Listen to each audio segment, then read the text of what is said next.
It's ALDS Game 2 Picks edition of the MLB Gambling Podcast on the Sports Gambling Podcast Network is brought to you by Underdog Fantasy. Sign up with the promo code MLB SGPN to get a 50% deposit bonus up to $1,000. We're also brought to you by Rhythm. Start crushing college football and the NFL with Rhythm. Get your 7-day free trial today by going to sportsgamblingpodcast.com/RITHMM.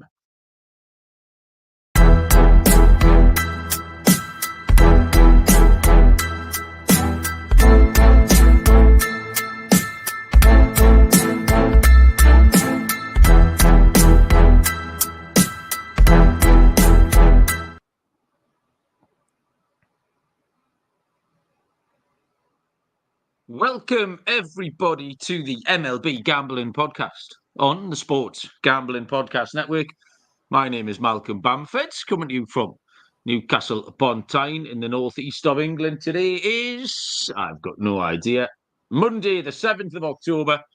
We are here to have a look at the ALDS Game 2 action, which will start in round about 5 hours. Tonight, we've got two games to look at. Joining me from somewhere in New York is Mr. Dylan Rockford. D-Rock, what's happening? I'm doing well, Malcolm. Good to be with you this morning. Been a roller coaster of a divisional series. You know, Mets take game one, lose game two. But overall, I think most of them have been pretty good games so far to start the divisional round. You know, the Yankees close comeback win. Dodgers with a good game one win. Padres come back game two. So, yeah, it's besides the Guardians killing the Tigers, I feel like the divisional round has been really good so far. It has been very exciting. I've enjoyed all of the games. There's been lots of lead changes. There's been lots of stories. We'll have a little look around the two games that finished yesterday, but loads of good stuff going on. I thought for a small amount of time yesterday, Dylan, that your man Aaron Rodgers might very much die on English soil, because every time I looked at the TV, he was crawling around the floor. He didn't look very well for large parts of yesterday afternoon. The Jets were trying to get him killed, Dylan. Yeah, it was bad. They blitzed 42% of the time on dropbacks, and it was crazy because Brian Flores' defense is really good. So, yeah, they said he has a high ankle sprain right now, but he should be able to go next week. But, yeah, tough loss over across the pond. High ankle sprain at various points looked to be the least of his worries when he was crawling around. Looked like a dog that was waiting to go to the farm. So these afternoon podcasts, or afternoon for me anyway, they're getting quite a few people come to say hello in the live, which is nice. Ryan was first in. Adeyemi, how you doing? Jason's joined us as well. Callum, shouldn't you be at work? Captain Insano, welcome along. Riley's here too. Which is good. So any picks you fancy, get them all in the comment section. We'll give them out. Adeyemi's gone straight in with the Cole Ragans. K's over. Yesterday then, Dylan, the New York Mets, I mean, I think they'll be delighted to be 1-1 going back home. I just think on top of that, there will be a little bit of frustration that it was a game that the Mets led in the 7th inning and that was tied in the 9th inning. So as much as 1-1 is a perfectly acceptable place to be, there's got to be an element of frustration there that they were really within touching distance of going in 2-0. And I think maybe left Diaz out. I know hindsight's great, left Diaz out a little bit too long. So as a fan, I mean, how you feel about that? Yeah, like you said, you know, trying to spin it into a positive. We did our job. We took one game on the road. Yeah, I want to touch on Insano's point real quick on using Diaz early. Very surprised. I thought our manager pushed all the right buttons in game one. It was but I'll say this, you know, Derek Jeter said something that I think I agree to, in a sense that we can't continue to rely on our offense in the 7th, 8th, and 9th inning. Eventually, there is going to be regression, and we're going to go cold. I mean, Zach Wheeler was phenomenal in game one. We couldn't hit anything to save our life. But, you know, coming in bullpen, the no-quit mentality to game one was amazing. I didn't think using Diaz in game 2 early was the smartest move. He only got 2 outs and over 25 pitches. He left a fastball high that the ball's still going right now. So I thought Sevy pitched good too. I thought Sevy up until that bad one inning, he was actually really good. And my thing is, if you're going to go at Bryce Harper, go after him. Don't pitch around him and leave a high fastball because the ball is still going. And then the whole roof of the bank exploded. That was it. That was the game right there. That's what they needed, the Phillies, to turn it around. Castellanos had a back-to-back home run. And then over that, the ball game was kind of over. I love that we continued to fight. Brandon Nimmo had a really good at-bat in the 8th inning. But yeah, I don't think the bullpen has been good. I don't think the usage of when each guy goes in as well has been really strategical as well. And it just looks like Diaz is just either he's tired. I know he's pitched over 120 pitches in like the last week and a half, 2 weeks. So he's used up a lot. I don't know. I'll say this. The key thing for me is how good Mark Vientos has been for the Mets this postseason. 8 for 20. He's hitting over 400, 2 home runs, another one in the 9th inning. That's why my voice is still like a little raspy. I almost had a heart attack when he hit a run in the 9th inning. The guy just never quits as well. So you love to see it. I think the bullpen usage has been a little mismanaged, but yeah, we did our job. It kind of reminded me of game 2 or game 3. No, game 2 or maybe game 2 in Milwaukee where we were up and then we kind of lost the game as well. So yeah, we did our job. Now we go to Citi Field for game 2 or game 3 and 4. I'm trying to be in the building for one of them, so we'll see. But yeah, we did our job. We took game 1, so not overly happy, but happy nonetheless. Yeah, the Diaz against that really hard part of the Phillies batting order, the Harper, Turner, Castellanos. It just looked uncomfortable. I wasn't sitting in my chair thinking he's going to be all right here. You were kind of just had that feeling that something was coming because they were a tough out every time you get to them, which is I mean, it sounds like an obvious thing to say because all outstanding batters, but that's it. And Bryce Harper just doesn't look like he was going to miss. You either had to pitch round him, or if you left anything there, he just looked like a man who was going to end up standing at second base at some point by hook or by crook. So yeah, interesting stuff, Dylan. We'll have a look at the Padres Dodgers in a minute. Just a reminder that we're raising money for the Hurricane Helen. At mountainprojects.org. Everyone on the network's been giving a few quid to help out over there, hit the flood support. So yeah, that's mountainprojects.org if you can join in and help us out there. The Padres dominated game 2, really. And there was a little bit of needle introduced. Jurickson Profar was at the heart of it, really. The home run robbery. Then he got into it with the fans a little bit. You had Jack Flaherty throwing at Tatis late on. Was it on purpose? Was it not?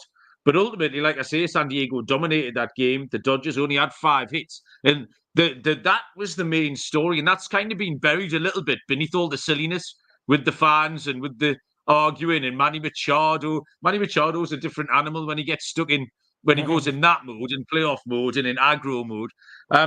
So the Padres very much alive. And on these 2 series, Dylan, since the 2-2-1 format has been introduced, teams going back home 1-1, which the Mets are doing, which the Padres are doing, have won 66% of the series, Dylan. Oh, that's so good. Positive for your Mets.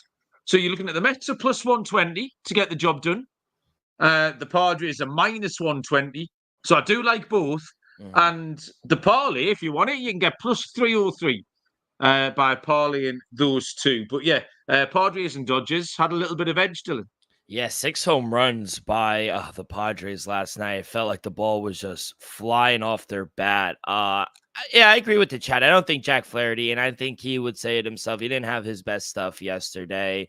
I only got 2 strikeouts, but 4 runs on 5 hits. You can't have that in a game 2 at home. I didn't like it. The whole Justin Profar thing was kind of interesting to me because I thought he was kind of doing a nice thing and giving a ball to, a father and a son, and they winds up getting kicked out of the thing. Fernando Tatis was out here moving his hips in the outfield. I thought that was kind of funny.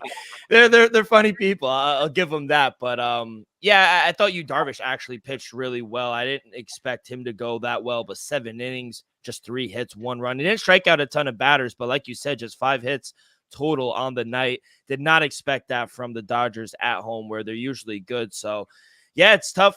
Padres, they tied the series up, and that stat is very good. I didn't know about the 60% tie going back home now. And yeah, Padres should feel good. Their bats. Where has Mookie Betts gone? That's my issue for the Dodgers. He's kind of gone MIA. You pay this guy all that million, and he 0 for 4 last night. He just he hasn't had a hit all postseason. I mean, where's he gone? Yeah, you're right. Darvish was good. I like the fact that he just throws that little 77-mile-an-hour pitch when he gets the chance, just brazenly, stuff like that's great. So, by the way, to see how it goes. Real quick, I forgot to mention Kodai Senga pitched in game 1. Yeah. It was nice to see him come back. He made one mistake. He threw a fastball to Kyle Schwarber, and the ball is still going. But outside of that pitch, I think he settled in a little bit, and I thought he was good. Obviously, he was going to be on a pitch count, but good signs moving forward, I'll say. Okay, we'll get into tonight's matchups. I'll tell you first about Underdog Pick'em. It's got one of the biggest menus for all sports: NFL, college football, MLB, MMA, WNBA, NASCAR. Specials and boosts on all entries. Use our code MLB SGPN. We'll get you a special pick and first-time deposit offer up to $1,000 in bonus cash. UnderdogFantasy.com, promo code MLB SGPN. We start this evening at 4:08 Eastern Time. The Detroit Tigers at the Cleveland Guardians. Left-handed pitches for both teams. In fact, all 4 teams tonight will throw a lefty. Tarik Skubal for the Tigers takes on Matt Boyd for the Guardians. The lines are -131 for the Tigers, +110 for Cleveland. The total is 6, which is -111 both ways, so not juiced at all there. And really interesting pitching matchup in that you've got one pitcher that we really have a full book of form on, and we have one pitcher with quite a lot of gaps in his kind of recent look. Skubal's start against Houston last time out was outstanding. I mean, 6 innings, scoreless, 6 strikeouts. And Skubal is giving you everything you look for in a pitcher, and he's giving you everything you look for in a bet, which is the consistency, consistent length, consistent number of strikeouts, walks. His last 4 games, the totals have all gone 6 or under. So Cleveland Swans this year, 7 innings, 10 hits, 1 earned run in 6 strikeouts. And then you get Matt Boyd, who's really hard. He's harder to analyse. He's been going different lengths in games. He's got 6 inning starts with no walks. He's got 2 inning starts with 3 walks in the last couple of outings. The game total, 3 of his last 4 have gone 7 or over. Hasn't pitched much this year. He's pitched sort of basically through September, 39 2/3 total. He's hard to trust, but then I don't really want to get away from Skubal, so I didn't mind the fact that Boyd was going. The fact that Boyd was clouding the waters somewhat didn't bother me because I was quite happy to stick with Skubal. I know Riley says he fancies a bit of a blow-up game for Skubal. Collapse game was the term he used, saying the Guardians have really good batting average against him. But Captain Insano makes my point in a nutshell, which is I don't see how you can bet against Skubal. You'd be a really brave punter to take your money and bet against Skubal at the moment. In the last 30 days, Detroit are a perfect 8-0 against left-handed starters. That's a hard stat to get away from. Those 8 games were 8-0 to the first 5 under and 7-1 to the full game under. So that's pretty much your handicap there, is that Detroit win low scoring. And everything points towards that. So all the stats I saw backed up my instinct. I can't in good faith take the under 6. I just think even in that, situation, some of those score lines under 6 are tied scores. You've got a 2-2 and a 3-3 in there. There's not loads of options for the score lines. And so extras could take you over. So I think that's a bit unnecessarily risky. I'll take Detroit at -131. It's a really boring, but ultimately it's a Monday, Dylan. Monday's our bank builder bankroll. I haven't got the right words. It's a cash builder day. So I'm going to start with Detroit at -131. Yeah, I was able to get a -122 or a little earlier in the day. My numbers made him a -140 favorite, still at a -130. I agree with Insano and you. I understand all the stats and the numbers, but I just don't know how you could bet against Tarik Skubal at this point. I don't want to say must win, but it very close to it. The Tigers need this game to go back home 1-1. You said the stat earlier. And I think having their ace on the mound, brings them to be the right side. I think it's a good place to be if you are a Tiger fan. Obviously, he was amazing in game 1 against the Astros. He's fully rested. Now against a Guardian team, they don't strike out a lot, but Skubal does have a win over this Guardian team in the middle of July. Only gave up 1 run in 7 innings of work. Tigers got the win as well. So I don't know.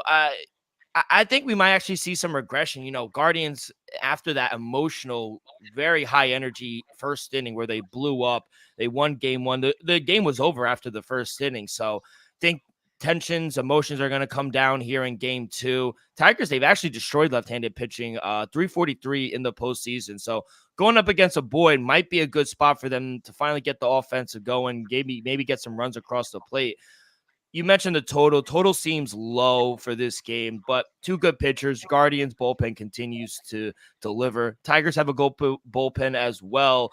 Plus, it's going to be a little colder this afternoon in Ohio. 10-mile-an-hour winds blowing in as well. My total came out to 6.6, but truthfully, I would stay away from the over. But I could see an instance like, you said 2-2, 3-3 going into later in the innings, and it could go over an extra. But I am going to take the Tigers here with Skubal on the mound. I think he evens the series going back to Detroit. Yeah, I think you made a good point there about the total. Is that I don't want to back the under, but I can't back the over. I just can't because, So I think you're best off avoiding that. Player props wise, so this was another thing about the total, really.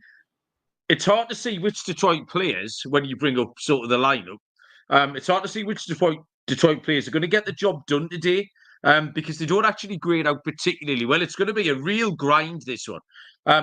The name that stood out for me was Justin Henry Malloy. I think he's going to back cleanup today. And he grades out really well. So over half a hit for Justin Henry Malloy is trading at -116. Cleveland actually have more options, I think, on the hitting side today. And I was trying to find the most appealing prop for John Kenzie Noel, who I think is going to start today, probably about 6. The one I found, which I liked more than any of the others, and it's a total base matchup between Noel and Matt Vierling.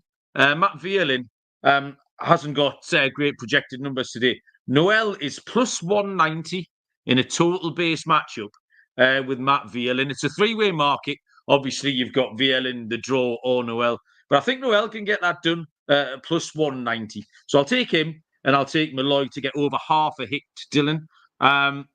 Riley fancies Jose Ramirez over 1.5 total bases. Jason's backing him up with the stats there. 429 average against Skubal. Pretty impressive. Dylan, any of that fancy by you? Yeah, Cleveland hitters, Stephen Kwan. It's a little chalky, but over half a walk. It's at -200, but you could alternate it as well, get it up to a fair number. But, he's averaging 1.2 walks over his last 10 games. He's drawn 1 or more walk in 8 of those last 10 games as well. And, I know Skubal's on the bump. He doesn't really walk that many batters. However, Stephen Kwan does, have a 10% walk rate. It increases against lefties as well. So, he had a walk last game. Will he go back-to-back? I was also looking Tarik Skubal over 17.5 outs. He's hit this prop in 81% of his starts this season, 26 of 32. He's logging around 18.7 outs per start as well. And, he's logged 18 plus outs in 3 straight matchups versus the Guardians. So I do expect him to let him go a little bit, especially if he is dealing. So looking at Tarik Skubal out prop and Stephen Kwan to record an out as well. Okay. We're going to move across to the next game. I'll let you know first about BetUS, best in the business for around 30 years, lightning fast payouts. Sean confirmed that last night. If you sign up and deposit $100, you've got a chance to win a 1960 Ford Mustang. I don't know if they're going to pay to ship that across to me here. Use our link to sign up. You'll get 125% deposit bonus on your first 3 deposits. Go to sportsgamblingpodcast.com/BetUS. That's sportsgamblingpodcast.com/BetUS with a promo code SGPN. And Rhythm, our proud partner. Everyone's still using the models. You can build your own or use one of the top performing models off the leaderboard. Moneyline spreads, totals and props. All the good stuff in there. Claim your 7-day free trial today by going to sportsgamblingpodcast.com/rhythm. That's sportsgamblingpodcast.com/RITHMM. 7:38 Eastern. First pitch as Gio joins us. Gio, welcome along.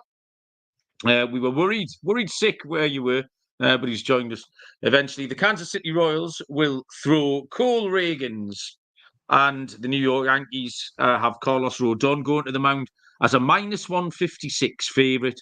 The Royals and Ragans are +130. Total is at 7.5. D-Rock. Yeah, excuse me. Yeah, the Yankees big favorite here in game 2. My numbers only made him a -130 favorite here with Carlos Rodon going. I was able to grab a +133. I do see +130s out there. So if you do like the dog like myself, I would jump on that price. Personally, I'm just not the biggest fan of Carlos Rodon. I don't think he's anything to ride home about. They pitched their ace, and Garrett Cole did not look good in game 1 as well. They were able to get to him as well. So I think that's fearful for a Yankee fan base going in here to the second and third game, because outside of Garrett Cole, I made the comment on I think last week's pod where no one outside of Garrett Cole really scares me. And if they were able to get to Garrett Cole like they were, I would be fearful of Carlos Rodon, Nestor Cortez, even a Marcus Stroman as well. So, he did end the year much better than he started the year. But, I do think the playoffs are just a different beast, small sample size, but Carlos Rodon does not have good playoff numbers. And going up against a team like the Royals, who, they just need one game before going back home, I just think it might be a bad situation for him. The Royals, they hit the ball well, like I said, in game 1. And as a team, they're hitting over 300 in the playoffs versus lefties. So I love what I saw out of Cole Ragans in game 1 on the road in Baltimore. He's used to pitching on the road. And to be honest, he's a guy you want to back on the road. He's pitched much better on the road all season. So I am going to take the Royals here as a dog. I think they should have won game 1 as well. I think they were the better team. I think they're the better team right now, especially with this pitching advantage. So I'm going to take the Royals here on the money line, +133.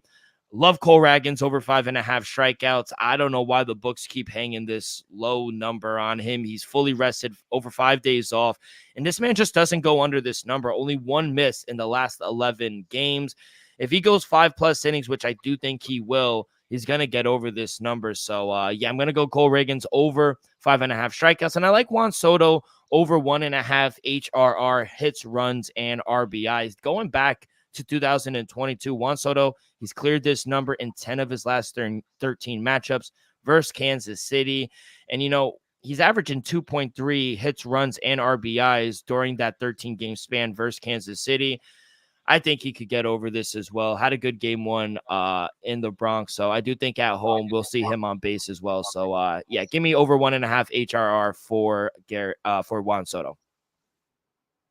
The majority of the chat here seems to be siding with you, Dylan, on the Royals. So much so, Captain Insano was quite happy to give out Royals to win 3-0 at 60-1. He's quite happy. Had the Amy mentioned in the Royals. Contact hitters, Salvi's 462 batting average has gotten Jason's radar. Skrills has joined us as well. Skrills, welcome along. I found this quite tricky, mate. I needed some help here. It's really hard to argue with Reagan's recent record, back-to-back scoreless, 2 1-0 victories, 1-0, sorry, as we say in America. 2 1-0 victories. That's going to be difficult to replicate. 8 strikeouts and no walks against the Orioles. He had a 2.87 road ERA. He had a 1.08 September ERA. Actually, Rodon's been similar. One of the things, actually, I'm not too keen on with Rodon is that he hasn't pitched since September the 27th. It's a long time ago, that. Just due to the foibles of this system. His numbers aren't quite as good as Ragans, but I still don't really want to fade him. I couldn't find anything that really pointed towards Kansas City winning. The last month or so, Ragans is 2-2, 0-0-4 in the first 5. The Royals 1-3-3 against lefties in the first 5, 3-4 straight up. So the Royals just aren't really winning enough for me to want to take them. I think the batting matchup clearly favours the Yankees. The bullpen's tight, slightly the Royals maybe, but not enough to make much of a difference. I think if you gave me a tenner, I would have to put it on the Yankees, but I'm not going to. I'm going to stick with the total. Ragans and the Royals are strong to the under, but Rodon and the Yankees are strong to the over. We've got a little bit of wind today in Yankee Stadium. It's blowing out 9 miles an hour straight towards that short porch. Cole Ragans survived last time against the Yankees. I think maybe today they can get to him a little bit. My main play would be the over 7.5. It's a slight fade of both pitchers. In terms of player props, Dylan, the top 4, and this is what put me on the over as well, actually. The top 4 Yankees hitters grade out really well. And for that reason, I'm going to take Gleyber Torres to score over half a run at even money. He's got a 360 expected WOBA, so he can get on. And when he gets on, one of the 3 behind him can bring him home. He's got a really strong, obviously, Soto, Judge, and then Stanton. So Torres leading off, I think, can score over half a run today. And I like that price of even money, Dylan. Yeah, I like that as well. I got some more for best bets as well in this game. Okay, well, give us your player props, mate, and then we can do a best bet and a home run, because I've got a home run prop. Yeah, like I said, I like Juan Soto over 1.5 HRR, and I'm also going to take Cole Ragans over 5.5 Ks. I think Insano makes a good point in the chat as well. I agree. I understand your handicap and everything. I just think it's more of a fade for me personally on Carlos Rodon as opposed to Cole Ragans. So I get it, but yeah, I got to go with them. And I have more player props for best bet. Go on then, hit me with your best bets, Dylan. All right, so for my best bet, I am going to take the Cole Ragans prop over 5.5 strikeouts, and I like Riley mentions in the chat Salvador Perez. I would take his over bases, and I would also take him to hit a home run as well. Short porch. Wind is blowing out. I agree with your the over 7.5. My total came out to 8.1. I do think we're going to see runs. We saw it in game 1 as well. Salvador Perez, 3 home runs off of Carlos Rodon. He's hitting 462 against him in his career. He's just mashing the ball as well. So love Salvador Perez to get on base. His over 1.5 bases, him to hit a home run. Love Cole Ragans over 5.5 strikeouts. And I guess my favorite side, I mean, I can't get in front of this Tiger team right now with Skubal on the mound. So, yeah, I would take the Tigers as my most confident side play. Okay. Trev scrapes in with a couple of minutes left to stamp his loyalty card. Trev. My best bet is going to be that last one I gave out, Torres, over half a run at even money. The top of that Yankees lineup, all 4 hitters today, are very, very, very dark emerald green in terms of walk rates up there, which is helpful. XO, but ISO, all over that. So someone can bring Torres home for me. And sticking in that area, the home run prop I'm going to take is Giancarlo Stanton. He can't run, Riley's pointed out, but he doesn't have to. He can trot around. He can take a slow walk. He can forward roll. I couldn't give a shit because he's going to hit one over the fence. Stanton is plus 310 to hit a home run today.